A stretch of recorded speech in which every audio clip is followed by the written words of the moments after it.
Welcome back to Match Play. I can't believe this is episode 4. We are on to Valero. I am Steffi Smalls. This is Spencer Aguiar, my co-host. Spence, talk to me about how did Match Play go for you? I won a little bit, so I ended up profiting 3.2 units, and we talked about it a little bit. Obviously, you had a Scotty Scheffler ticket. I ended up with a Jason Day rollover after he got out of group stage. Cameron Young was the big one for me. If he could have won, I probably would have won about 10 units. And unfortunately for us, this is the first tournament that we did not hit the winner for. We were very close. We flirted with it, but I think this show's going well and the picks have been very successful. So that's the number one encouraging thing about it. Yes, and maybe we can get back on track here. Not that we fully came off, but yes, we did have those outrights every single week up until last week. That's all right. We'll get right here with the Valero Texas Open. Why don't you talk to us a little bit about this course before we jump right in? Yeah, so it's TPC San Antonio, 7,435 yards. It's a par 72. It's those same greens that we're talking about. It's the Bermuda surface, but it's overseeded with the bent/POA. It's designed in 2010 by Greg Norman with help from Sergio Garcia. That is a very weird combination with everything going on with Norman and Live Golf right now. But it remains a challenging venue that tests a player's tee to green acumen. We see those ramifications come into play almost immediately when you look at this track, with around the green producing 3.3% more impact on scoring than a typical stop on tour. I think when you mix that in with the 7% decrease in GIR percentage, you can quickly start to see why this is one of the more demanding major preps on the schedule. Steffi, in my opinion, I believe that's probably one of the reasons why we get inferior strength when we look at the lack of high-end options playing here. I think there's a couple things to that. Like, one, to be fair, nobody wants to get overly tested in a grueling sense a week before the first major. And then two, I'd like to think that if you sped up these greens a little bit more, that players might be more inclined to show up. Like, I've had conversations about this with people, and one of the reasons why the greens aren't quicker is because of the winds. You can't have this become some baked out surface to where everything runs away from you and you don't have anything that's like, you don't have control of the venue there. But like, overall, to me, I would say this is a ball strikers course. Try to find good quality ball strikers. That's going to be the off the tee, the approach game. And then I did add a semblance of short game to the mix. That's the 3.3% dispersion of the around the green I was talking about. There's also a 4% increase when we're looking at putting from 5 to 15 feet. Very nice. Yes, it's basically really a ball strikers course and also leaving importance to the short game. I think that's something that I still kind of put emphasis on going into this. Also, the difficulty, like you kind of mentioned, is the wind factor. It seems like the first 2 days we might get a little bit more of the brutal wind there. Obviously, something to monitor, but let's start right at the top. Are you looking at these, 4 guys at the top? You've got Hatton, Fowler, Siwoo Kim, Corey Connors, Matsuyama. Who are you leaning in on as far as these guys go right at that top?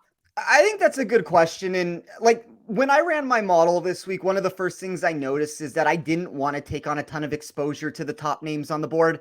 I think there's a lot of strength there when we're talking about win equity. And I know that's a weird answer to give for an event that doesn't have that much star power in the field, but many of the names near the top, to me at least, felt like overinflated options at the price tags that we were getting. In fairness, they still made up the vast majority of my win equity. Now, Steffi, that's going to be a little bit different when we're talking about, like, when you look at Scheffler and Rahm in the field, that's going to be a higher win percentage and a more likelihood that they win. And that's why I think it makes more sense to sometimes jump up and grab Scotty in those spots, because his win equity, we know that he historically can pull off these events. I don't know if I feel the same way about the Hattons, the Siwoos. I like them. I don't know if I necessarily want to pay that respective going rate for it. So I grabbed 2 players at sub 100. I grabbed 3 golfers at over 100 to 1. That's kind of just more of how I want to build my card this week. If after Thursday night or Friday night or some point during this tournament, if I can find a way on the Siwoo Kim, if I can find a way onto Tyrrell Hatton, those would probably be 2 of the preferred guys. Maybe Corey Connors if you want to add a third there. But I don't know. Like, to me, it's not going to be the top of the board to at least start this week. And I'm going to try to build from the ground up. Yeah, I'm with you there. I think it'll be something that, if anything, it'll be watching how this weekend kind of starts to unfold and seeing if there's something that I can get action in. Siwoo Kim is interesting. I think, historically, he's played this event 6 times, made the cut 5 times. He's won actually like more than a vast majority of this field, which isn't saying much because we are talking about a much weaker field here. But I think he's kind of heating up at a good time. He has a great driver. His putting is kind of improved, but he's also one of these players that, again, the volatility there makes me a little bit nervous at a course like this. But yeah, so I think I'm kind of leaning away from these guys. It's interesting from a DFS standpoint. Is there one of these guys that you see yourself favoring more than the other? So when I built my model initially, Siwoo Kim, I mean, it's funny you brought him up. He was the number one player in my model. He is going to be very popular for any DFS contest that you play. And, he obviously has the course history that you were kind of alluding to there. And I think the one big thing to me that I like, so when I run things from a weighted proximity sense, when I ran it from a 2-year perspective on my numbers here, he's 47th overall. That would be his baseline if you just threw him on any course in the world. Yeah. He is 4th for this specific venue. So that's a 43 spot increase there. Like, ownership aside, he would probably be the player that I like the most. Now, once we throw ownership into the mix with it, I kind of like Tyrrell Hatton. I think he's the best player in this field. I think he probably has the best win equity when you really build this out. I don't know if I necessarily love the 20%. I don't know if I love the injury concerns that we saw from him last week. I was hoping that would mean that we'd have more of like a 13 to 15% ownership with him rather than the 18 to 22% that I see right now. But look, like, no matter how you want to look at this, like, and I'll include Siwoo Kim all the way up to Tyrrell Hatton here. All of those guys are inside the top 10 of my model. And then if I remove Montgomery, who's 10th, every single one of those other players makes up my top 5 of those 5 names. So that's kind of what I was talking about in the outright sector to begin with. Like, these are the most likely winners of the event. It's just hard to figure out how to get exposure to them because, one, in DFS, everybody's playing them, so you have to make a decision. And 2, because everybody wants to bet them, their prices are reduced. Right, absolutely. And I think let's get into smash or pass, like right off the bat. I think we've been giving out some really awesome picks in these. I will let you kick it off. Maybe we can do back and forth this week around. I'll let you kick it off this time because I think I've been doing it every week. Perfect. So I'm going to start with a player that I actually have a top 20 bet on and I have an outright on. I'd like to get your thoughts on Andrew Putnam. So smash or pass with Andrew Putnam. Andrew Putnam is very funny because he kept popping up. I think that he is a very nice course fit here. I'll let you convince me otherwise. I can't say that he did find himself on my card quite yet, but I think he will find himself in a few lineups for me. Yeah, so for me, Putnam had so many high-end returns compared to most of the players in the field. Yeah. He was inside the top 10, and I'm going to list out pretty much all the categories that I found importance with, which it's going to be kind of an extended list here. But it goes to show that Putnam is a player that has that high-end upside that I'm looking for. So around the green, putting, we know the short game's good.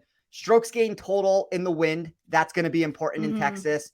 Past TPC success, I tend to think TPC properties kind of all play the same way. Bogey avoidance, that's going to be super important. Like, you don't have to look any further than Kevin Na a couple years ago, who made a 16 on one of the holes here. There's trouble looming. It's going to be trouble for all these players if you find mistakes. Sand save percentage, scrambling, and then the weighted GIR percentage that I ran. There are going to be some concerns when we look directly into his off the tee struggles.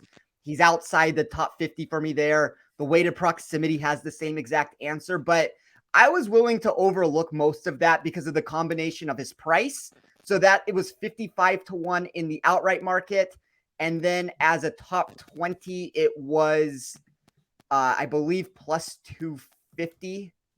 Yeah, plus 250 there. So I just think he's a player that's a little bit underrated and a little bit undervalued for his price tag. I like it. I will throw one your way. And this seems like, first of all, I decided I'm breaking my 2 first name rule, and I will be betting on quite a few guys this week that do fall into that category. The first one who seems to be catching a lot of steam right now is Nick Taylor. I think on the market right now, 50-1, DFS looking at 7.6. I kind of like him for this top Canadian plus 225. I will talk about it later. I am out on Corey Connors for quite a few reasons, mainly because I think that as much as I know he won, and we'll get to it later, but Nick Taylor, I'll focus on him first. He's playing well this year. Bottom line, ranks top 2 around the greens, you name it. Top 50 in approach. His short game could end up being the saving grace here. I think that I am very interested to see, given his putting on Bermuda, what he does. And I think that he could just end up finishing above Connors there. So what are you thinking? Smash or pass, Nick Taylor? I love Nick Taylor this week. So Nick Taylor is a smash for me in pretty much any market that you want to talk about. And I'll actually throw out another play there for anybody listening that might want to get exposure to him.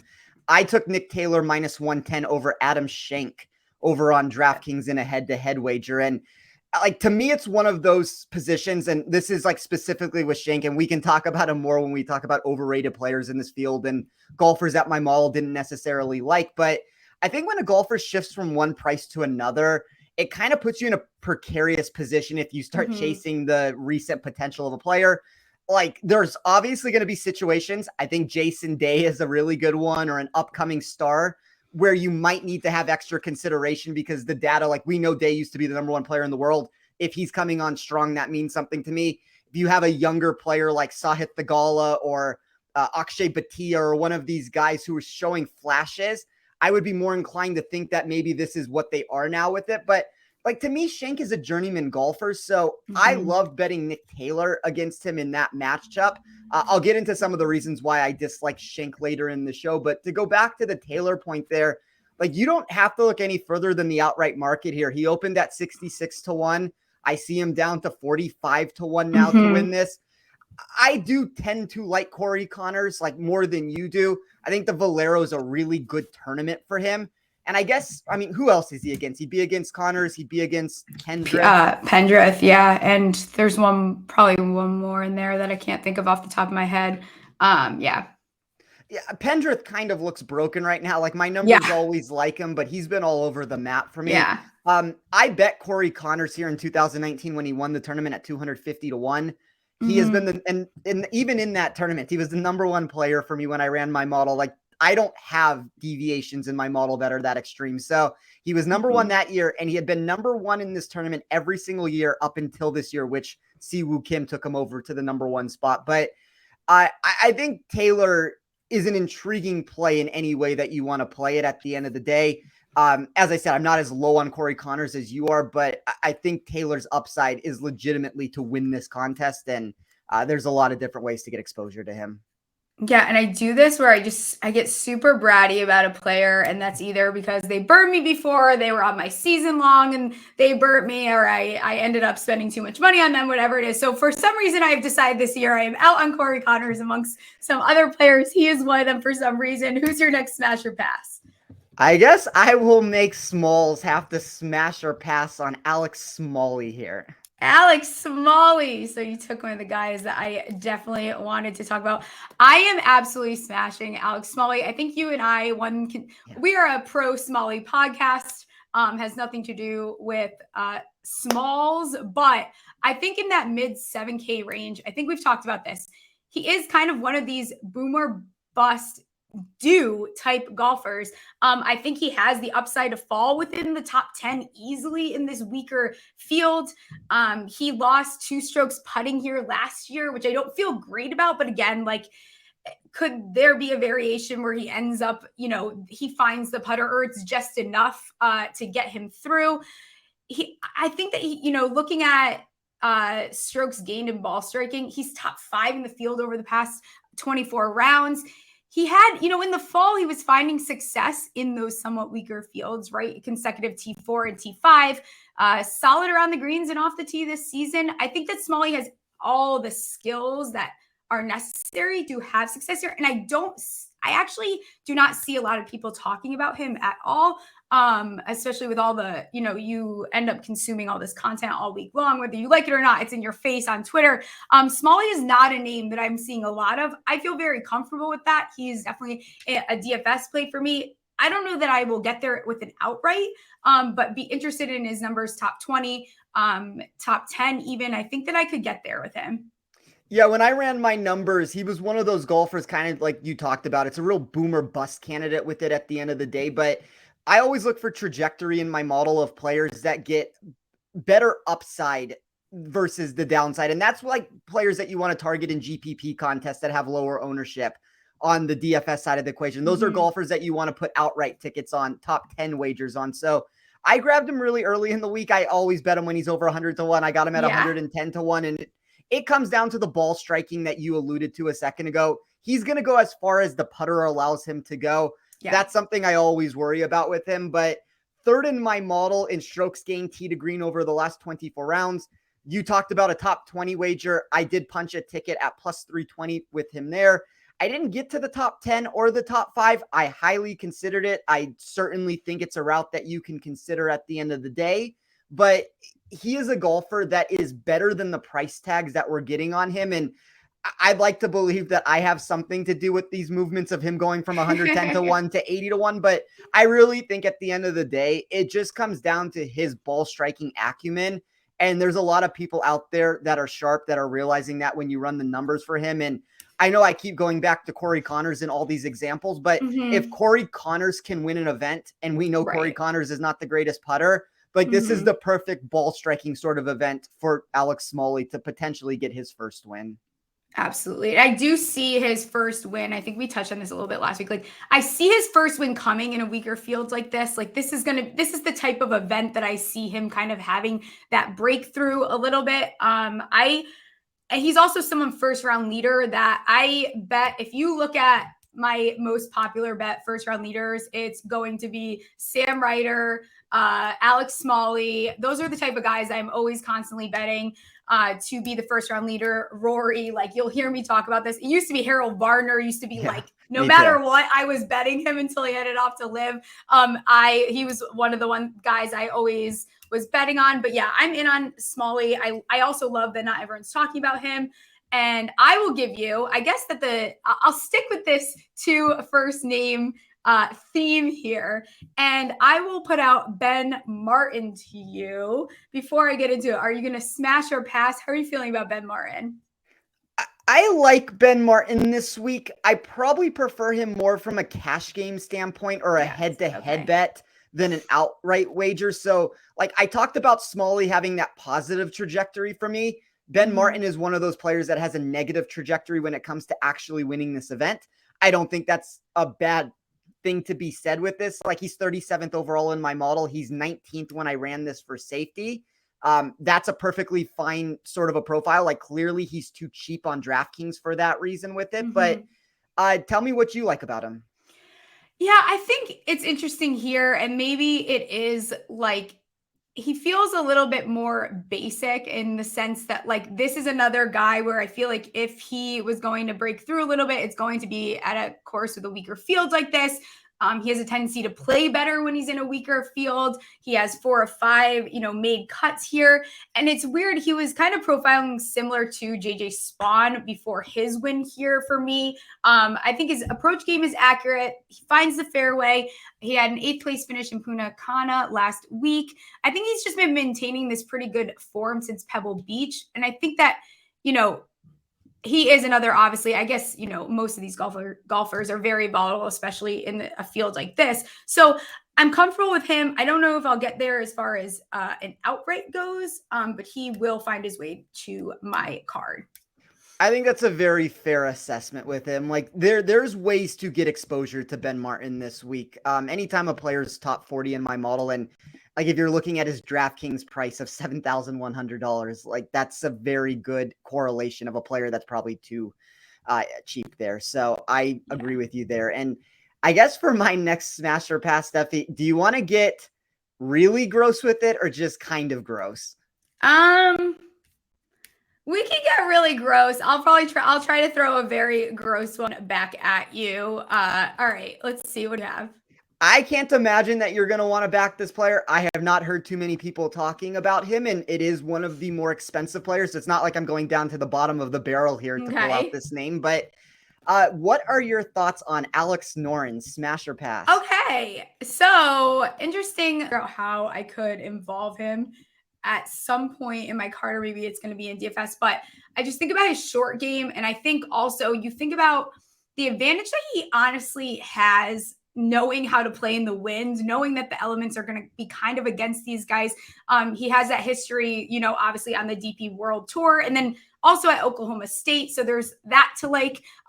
Really need his recent iron play to stay hot, or this is going to turn into probably a disaster very fast. But I'm smashing Alex Noren. I think, again, this is another name like Smalley that I'm not hearing a lot. And I think it's kind of a nice course fit for him. I agree with that. So I bet him at 46 to 1. I Nice. also think that if you don't want to get the outright ticket on him, which I think that's a good number, and to me, that's a heightened price because of his recent struggles. He's placed outside the top 50 in every PGA Tour start this year. That's clearly isn't ideal. I understand that. The other way to play him would be through a GPP perspective on a DFS site. I can't imagine he's going to have much ownership for all of those reasons, but there are some quality metrics to point towards him when I ran my model. You kind of talked about all of those. I will quickly bring up some of those numbers that backed it up. So he graded second in this field at TPC tracks over his past 50 rounds. That meant something to me from a statistical perspective. And then really it just came down to the expected putting for this course and his play in the wind. Those were two territories where he graded top 10 for me. I believe he has a unique skill set to where he can find an advantage here. And when you have these watered down fields, I'm always trying to find golfers that present some sort of high-end equity that they bring to the table. So for Noren, it's the short game. It's his ability to play in the wind. There's another player that we'll talk about in a second to where the putter is horrible, but he has like the prerequisite of a distance requirement that hopefully can make him find success. So I'm trying to find those high-end metrics that I had on players and then try to build it out in that sense with it when I built a card or for a DFS lineup. Very nice. Yeah. Okay. I'm going to get really gross, actually. This is another like strong win player. You're going to think this is disgusting. No one is talking about this guy. Not right now. It's the Lorax. It's Mr. Van Ruin. Where are you at with him? Smash or pass? Talk about boomer bust. You want a boomer bust guy? That is Mr. EVR. So when I run drift percentages, so I'll take the Okay. Monday price and then I will take what the Wednesday price is and see where guys are moving. And that's more of a DFS answer than anything else, because like once you've missed the movement in the betting market, like I'm not advocating to go chase the bad end of the number there, but it is an interesting thing to see what golfers have made a substantial movement. So the number one golfer that went from 150 to 1 to 75 to 1 was Joseph Bramlett, which was the less gross player that I was going to talk about, which I guess we can get to in 1 second. The second biggest mover for me was Eric Van Rooyen, who went from 125 to 1 to 80 to 1. And I'll let you talk about why you like him this week. Like I see the good course history of the 14th year in 2021. He's 30th in my model from an overall rank sense. So I have absolutely no problems with him. I like the movement that I am seeing. And I agree. He's going to be a very under the radar candidate. Yeah, and here's my thing with him is I feel like he is that player where it's like every once in a while, all of a sudden we're like, wait a second, why is he towards the top of the leaderboard? Like, what are you doing there? Like, we forget that he is like when he's playing good, he's playing good. Like, again, falls into that boomer bust category. His irons can get very hot. And if that's the case, and, he is one of the stronger win players in this field, one stroke on the field per event in extremely windy conditions. I like that. So I'm obviously waiting heavily that the weather is going to be shit. And that is his strength here. He is someone too that I could very much see starting out hot and we see it collapse. He has a history to do that as well. So he might find himself, maybe I'll sprinkle a first round leader on him. More interested in how you felt about him than me probably playing a lot of Van Room, but top 40, maybe. Yeah, I can do something like that for sure. I don't have a problem with him. Like he's 7th. You talked about the irons. He's 17th in my model in weighted proximity for this specific course. He's 60th when you throw him on any generic course in the world. So a 43 spot improvement there. that's the kind of stuff that I'm looking for on these golfers that are, Mm-hmm. I mean, I know he's sub 100 to 1 now, but like we'll call him 100 to 1 shot. These Mm-hmm. longer shot options, we know he has the ability to pop with the irons here and there, and he probably is a good first round leader bet because of that reason. Mm-hmm. I guess that's probably a good segue into talking about some first round leaders because I have a handful this week. I know you've mentioned a couple that you have, and Mm-hmm. I will very quickly talk about mine, and you can tell me what you think about them. And a Okay. lot of these names have already been mentioned, but I Sure. took Nick Taylor at 65 to I 1. like that. I took Andrew Putnam at 70 to 1. Mm-hmm. The aforementioned Joseph Bramlett at 95 to 1. That's going to be somebody that I'm hoping the ball striking can outweigh whatever this is with the putter. Like Mm-hmm. he's one of the worst putters in the field. I understand that, but maybe for a round he can get hot. I also had an outright ticket on him at 150 to 1. But really, the hope here for a first round leader bet is get hot for one day and we'll move from there. I took Mark Hubbard at 130 to 1. That's Okay, now another you're real. getting gross. Now you're getting gross. Let's go. And then Alex Smalley at 80 to 1, who seems to be on every single first round leader and outright ticket that I've had for the Yes. past 3 months. Yeah, he always finds his way onto my card no matter what. I like all of those. I think again, like in a course like this with the weather, the way it looks, I think that anyone is kind of in play for the most part to be to hit that first round leader. Some other guys that you didn't mention that I know found their way onto my card. Robbie Shelton, I like him first round Yes. leader 95 to 1. Actually very in on him, like no matter what way you want to play it. He's another guy. I just see him at some point. He's like in this realm of this like nice breakthrough, really focusing on this approach play and driving accuracy. If he can find his putter, very much love him. I think that this course is a really good fit for his specific skill set. He's looking at still on the market. He like for outright is at 90 to 1, top 20 plus 330. Top 40 plus 140. A lot of different ways that you can play him. First round leader 95 to 1. I love that. Sam Ryder, I know I mentioned him before. One of the best scramblers, especially in this field, I believe. First round leader 75 to 1. He's just going to have to find a way to combine his putting and iron play, but he's in a good spot. I mean, he has 4 top 20 finishes in his last 6 starts. I think that with Sam Ryder, for some reason, he kind of does this thing where he gets hot kind of in the middle and then he teeters off. So this could be the week that he teeters off and then we don't really hear about Sam Ryder much longer. I also have the Alex Smalley, who is always going to find his way onto my card when it comes to first round leader. Let's see if I can pull another name out. Who am I thinking of? Ben Grant is a very random name that I think I did sprinkle on. But he's another guy. He's kind of in the groove coming into this debut at Valero here. He's another guy that breaks my 2 first name rule. But 3 top 25 finishes and 1 missed cut in his last 5 starts, really strong. And then his driver's just been super, super consistent. So he'd have to lean on that a lot for this course here. But yeah, those are the guys I was looking at. Streelman was interesting, but too many things I didn't like. I think I was too heavily excited about the course history than anything else. So yeah, that's where I'm at, I think, with first round leader. Yeah, as far as Grant is concerned, he's top 30 in my model in total driving and par 5 birdie or better percentage. That kind of goes back to what I'm talking about is find me a golfer that has those high-end results for one day, see if they can put it together. And that's exactly what my mindset was with Mark Hubbard. See if the irons can work for a round and if he can make enough putts, all of a sudden he works up the leaderboard. And then I just very quickly want to touch on Robbie Shelton. So I also bet him. I got him at 100 to 1. I see he's down to 90 to 1 now. I bet him at 3 to 1 to come top 20. You can find the better price that Steffi talked about. My bet was to have ties paid in full, which I thought it was a good enough number to remove some of that. I think you said, what was he, plus 330? 30, yeah. So yeah, I like it at plus 300 if you're going to get ties paid in full with it. But Shelton's first in my model for weighted greens and regulation for TPC San Antonio. The weighted proximity and scoring also placed him inside the top 15 of the field. It's probably not a perfect profile when we look at some of the past struggles he's had in the wind, but kind of the same answer just keeps going back over and over again in these watered down fields. Find me a golfer that has some sort of a skill set that can find success. And the hope is they continue to find that success on this course. And some of the problems, whether it be a putter for Bramlett or win play for Shelton or whatever other example that you want to use, that they overachieve their expectation in those categories. Yeah, I like it. I think before we move into overrated and underrated, I feel like there was one guy, who was I just thinking of that I wanted to bring up?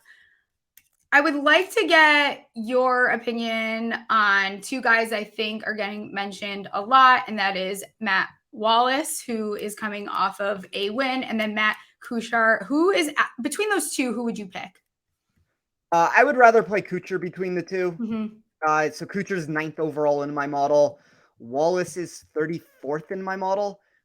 I don't, by the way, that's as high as I think I've ever seen him before. Like, he's not a golfer that grades well for me. So I don't dislike him. I do think that part of the problem is, and this happens every single time a player wins, you get thrown and thrusted into a range that is a little bit above where you would have been. Like, if we look at Matt Wallace 1 week ago and you ask, what would he be priced in this field? I would venture to say he would have been in 70 to 80 to 1 golfer, and he would have been in the mid $7,000 range on DraftKings. All of a sudden, you get a victory out of him. He's now 8,500. He's about 40 to 1. Not that it's that far off from being proper, but I just think that the number is too aggressive for what my math thinks for him. So, like, when that's the case, I'd rather make him beat me. And I don't think, like, when I ran it from a safety perspective, he was 18th overall, so there's safety to be found with him. But once again, that's not a GPP answer. That's like a cash game answer. That's a head-to-head wager answer. That's a top 40 sort of bet. And he kind of fits all those molds if you can find him against the right opponent. But the problem is, a lot of the players that he's priced against, I mean, unless you throw him directly against Adam Schenk, I don't know if there's any player that, like, I'm like aggressively trying to take Matt Wallace against other than him in that, like, general sector. Yeah, I think I am with you on that. Kuchar, I think, also has the advantage of the scrambling too, which is where I lean towards him, even just aside from, like, if we're going to talk about course history, that's beside it. But I think just because everyone is so heavily focused on these guys, this is where I tend to be like, let me see what else I can get around that range and then go from there. Let's go into underrated, overrated. You can start it off with which either section you want to. So I will start, just because I guess I've alluded to it so many times. I'll talk about my overrated, and I'll talk about Adam Schenk. So he ranked in my model 97th in weighted strokes gained total for this course, a return that placed him 53 spots below his baseline. More trouble started to loom when we looked at his projection for GIR percentage and weighted proximity. I just think if the version of Schenk that has outproduced his around the green baseline over the past 2 months doesn't show up in Texas, there's probably real miscut potential. That's one of the reasons why, like, if you could place him against a golfer like Nick Taylor, I really like that route, because I'm going to let you have Nick Taylor as one of your underrated players. I think that might be where you're going with that. If it's not, that's probably going to be my answer of a player that I think is just not getting the respect. So it's kind of the perfect storm there for me, where, like I always say, I'm trying to find an opponent to fade rather than an opponent I'm trying to back in the head-to-head market. But it's the perfect spot there for me, where I actually like Nick Taylor's upside and safety. And Schenk's numbers are in this really weird form right now to where, yes, he looks great. The results are producing the way that you would hope to see. But he's a journeyman golfer that ranks outside the top 80 of my model in strokes gained total in around the green. That has gone all the way up inside the top 30 over the last 24 rounds. I'm just afraid that the proximity ends up, like, we talked about there being a 7% decrease in GIR percentage here. I'm afraid that all of a sudden he misses more greens. The irons are the problems that I think that they might be. And the short game isn't actually as good as the perception is around the public. I know the putter's great. That's the one thing. Like, he's going to have to, in my mind, gain 4, 5, 6 shots to, like, really make a run at this thing. And there's a possibility he could do that. There's players every single event that my model doesn't like from a ball striking perspective.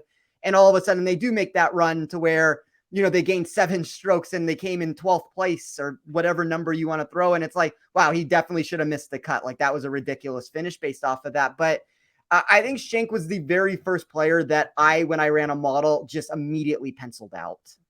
Yeah, he was someone that didn't even, like, cross my radar. So I believe that I am with you on that.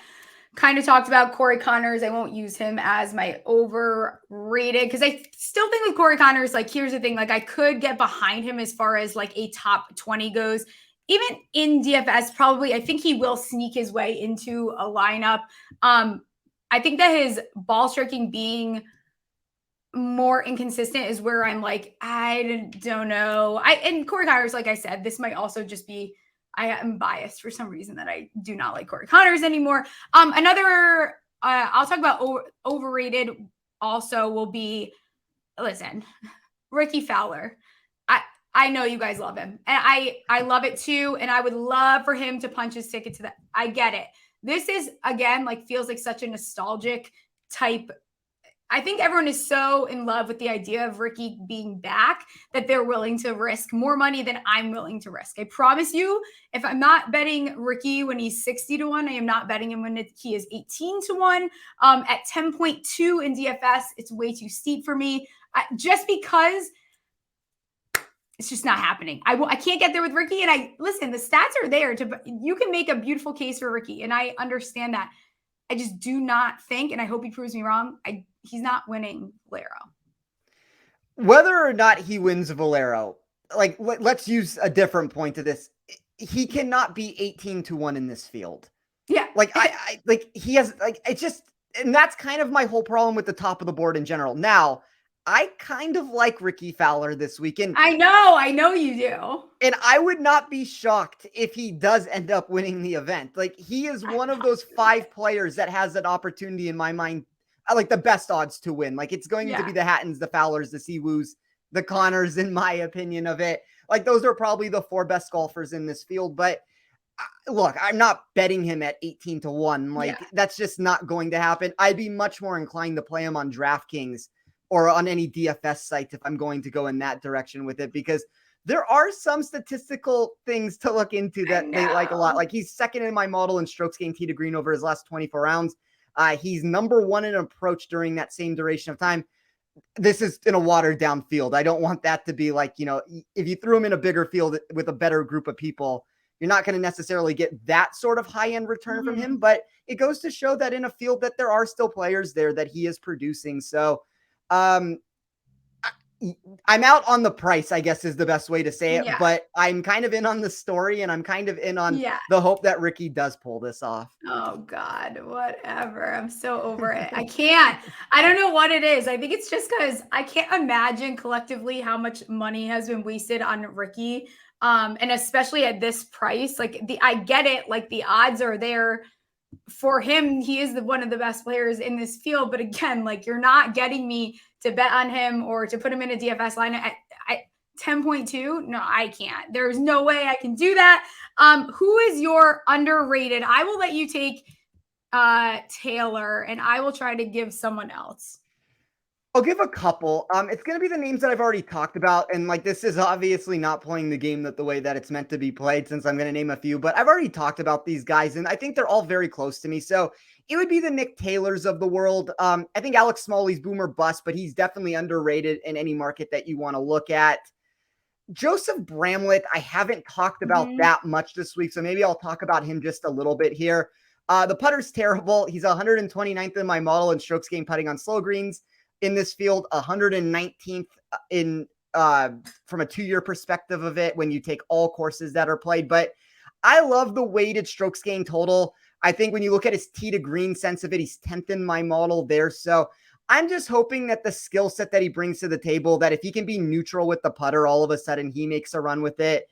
I think Andrew Putnam fits a very similar sense that I'm talking about, that the 55 to 1 price in the outright market was probably conducive to take a shot. But Robbie Shelton, we've talked about him a little bit. It's just kind of going back to all those same guys that I have wagers on. And Nick Taylor, I don't have anything other than the head-to-head wager bet with, but like, there's a lot of people I respect, like my co-host that when I do the show with Better Golf, Nick Bretwish, that was one of the first outright tickets that he punched on Nick Taylor. So, he's a sharp guy, and that kind of opened up my eyes to like at least being engaged to looking more into it. And then all of a sudden I found the matchup that I did with him. So I think there's a lot of players that you can find in that 7,500 to I mean, I guess let's go up to Alex Noren because I do think Mhm. Alex Noren is a little bit underrated, but there's a lot of golfers in that like $7,000 range that have the best potential to make a real run at this tournament and win more so than an average week. Yeah, Rama is someone that came across. I think that he's a player where like all the upside in the world is there for me, and it's going to come down to that putter. And then some other names, I guess that I mentioned Ben Grant. He would be someone, he's looking at 280 to 1 right now. Like we're talking really, really long shots. Someone that we didn't mention yet is Thomas Dietrich. He is someone that I'm pretty interested in. He's coming off of a top 10 finish, I believe, in Punta Cana. Another guy, nice place for him to have a good week with a weaker field. Well-rounded player. I think that not everyone is in on him just because, the price is expensive for Dietrich. So it's hard for me to find a place. I want him somewhere. I don't know exactly where that's going to be. He's only missed one cut in his past 17 starts. I think, who else do we have? We kind of mentioned Robbie Shelton again, Sam Ryder. Hayden Buckley is someone that I'll probably do a first round leader bet on just because I can't help myself. Ben Martin, like I mentioned earlier, trying to see if there's anyone that I haven't quite mentioned. Ryan Gerard kept coming up. I don't really know why. I'm not a huge fan of him. But I think we gave a lot of very underrated guys that you're not hearing a lot of across the board. Can I throw out one more player here? Yes. So, obviously, if you want to get really gross with conversations, it'd be the Joseph Bramlett talk that I had, and Mark Hubbard really then gets it gross on the $6,000 section, or a golfer that I think has real upside. It's going to be boom or bust. But do you have thoughts on Akshay Bhatia? I do have thoughts. He is one of the better iron players on tour this season. He's ranking 11th in strokes gained on approach. His putting is, for lack of a better term, ass. He's ranking 175th. It is not pretty. But again, a lot of these guys, I would be contradicting myself because a lot of these guys, they're not putting great that are in this field, which is partly why it's a weaker field too. I like him. I think he's someone that, you're not going to see a lot of exposure on, although I see his name popping up a little bit more. He's kind of starting to slowly flirt with that darling line. But talk to me about him. Young kid that has a lot of upside is really what the answer is there in a watered down field, to where we're trying to make reasons to try to play all these journeyman golfers that I know what player X is. He's been on tour for 10 years, and it's I don't know what Akshay is at this point of his career. You talked about the iron play. He's top 10 in my model in weighted proximity. And then the one thing, you want to say that his putting is ass, which that's fair. And he's 110th in my model when you look in that regard. But 54th, when you talk about slow greens, there's something to be said about when you give a golfer a surface that is different from the norm of what they've been struggling with. And I think that you go from fast to now slow all of a sudden. And maybe that's why Akshay has found success in some of these random, tropical type venues, to where maybe the greens are a little bit slower in these spots. So look, if the putter can be good or average, I mean, I don't know if I want to say good, but if the putter can be average, he has a real chance to make a run at this tournament. And I don't really have any exposure to him in the betting market. Yeah. But from a DraftKings sense, what is he? He's $7,000. That's way too cheap for a golfer to me that can legitimately win this event. Yeah, I don't disagree with you at all. And I'm trying to look up before we get into our Who's Your Daddy. Oh, he's priced a little bit. You think of Sepp Straka. He's someone who he's another one that just peeps through every once in a while. I actually, a lot of the guys on my season long are playing, which isn't really good news for me. Tyler Duncan was another name that I was looking at. And then who else did I mention before we move on? There was one other name that I just saw that Duncan has sharp money in a lot of these markets. Really? I noticed that trend in Interesting. unfortunately on my season long team, which has turned into an unmitigated disaster. And we can talk about the setup not being exactly the way that I would want it to be. We start 6 players. We have 11 people total roster spots. There's only 5 people on the bench. A lot of these weeks, I found myself in positions to where I had one player playing. and I had to just like mass exodus of all the golfers Yeah. on my team. And it's just became this, like, everybody gets dropped every single week on this. But I probably made a mistake that I dropped Tyler Duncan, which I wish I wouldn't have done, to pick up Davis Thompson, who is now no longer in the event because he was withdrawn. So that didn't work out on Monday, but that's just how the season's gone for me. And funny enough, you and I are doing a league together that starts on Friday for FSGA. So you have the 6th pick out of 10 teams.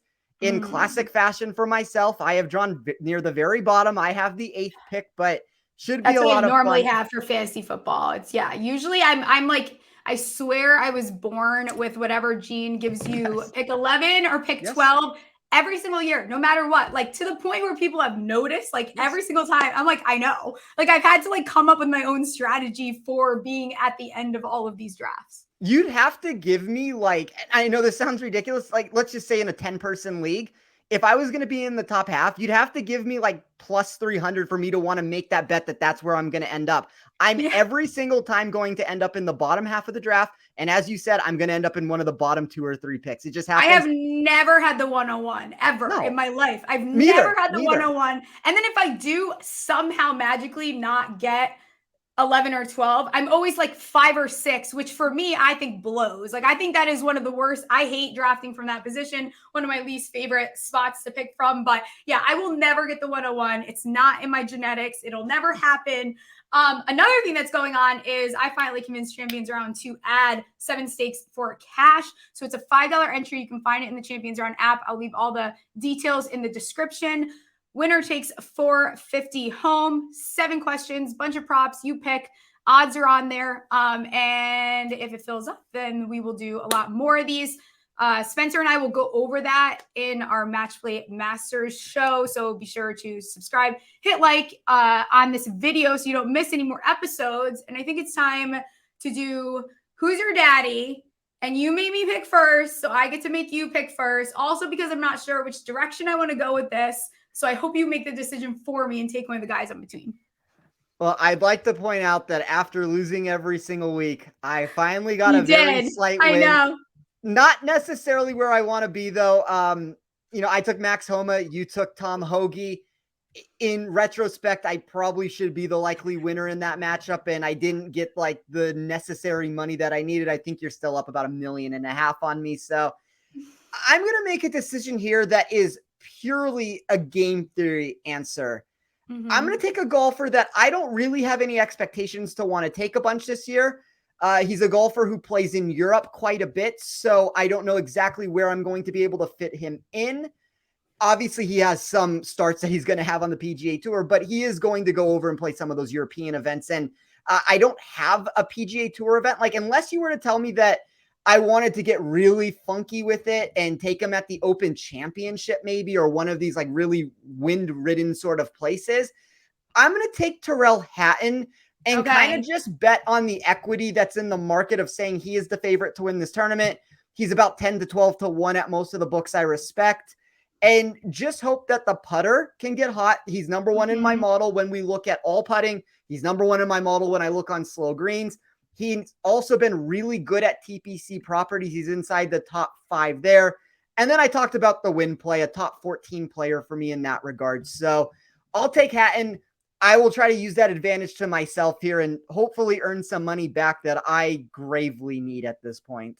I'm so torn here because I think I kind of want to go the Si-Woo route, which feels safe, but also like my gut is telling me that he could very easily miss the cut here, which makes me very nervous.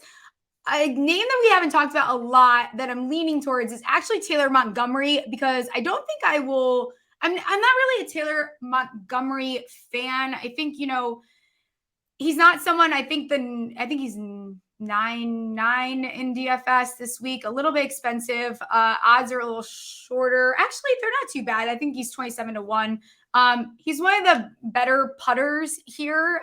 He has, I think, 4 top 10 finishes so far this season. His approach play makes me really, really nervous, especially at this tournament. So I don't think I can go there, but I very much want to. I think his irons did look good last week. You know you want to do it, Staffy. Do I just do? No, don't tempt me because you know it's a bad play. I think I'm just. No, we're not doing this. Oh, God. You know who you should take? What? You should take Brent Grant. No. I'm going to take Siwoo and probably regret it when Taylor Montgomery wins the entire tournament. Any final words before we get out of here? I like Taylor Montgomery. That's not necessarily trying to bait you in that, but the iron play is so beyond gross. I know. And for a tournament where there are going to be GIR percentage decreases for every single player, and I don't know if I necessarily think his around the green game is as immaculate as the consensus is in the industry. Now, he's probably the greatest putter in this field, and I've never seen anybody who just consistently gains strokes with the putter come out on the tour in quite some time here. But I unfortunately think, and I knew you were going to probably take Siwoo Kim, so that wasn't one of those situations where I was trying to switch the answer on you there like I did last week, but Siwoo's probably the right choice. You have the course history. You have a golfer that I believe is relatively safe, and he has the trajectory numbers that I'm looking for this specific course. So I like the play. If I didn't take Hatton, my second choice would have been Siwoo, and I very strongly considered going that route. I love it. And next week is Masters Week. Stay tuned for some very exciting things, maybe some potential giveaways. Be sure to get into that 7 stakes. I'll leave the information below. Subscribe, like, comment who your daddy is this week, and we will see you for Masters Week. See you guys.